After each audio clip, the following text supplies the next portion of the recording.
Hello, Peter po, your Pinoy accountant. So once again, if you are required to submit the inventory list, if you are a manufacturer, a retailer, or a construction company, and real estate companies, you are required to submit inventory list. So ano ba yung kailangan nyo i-prepare if you are required to submit it? So first, of course, yung inventory list, it should be signed. So the good news is you can just download it doon sa RMC mismo. RMC 8-2023. So nandun yun sa Annex A to C.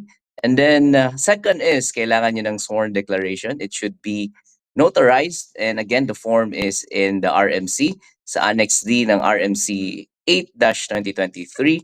And last but not the least, kailangan din natin i-submit yung soft copy naman ng inventory list. I-save natin doon sa USB flash drive or doon sa DVD-R. So either lang. So you should choose USB ba or DVD-R.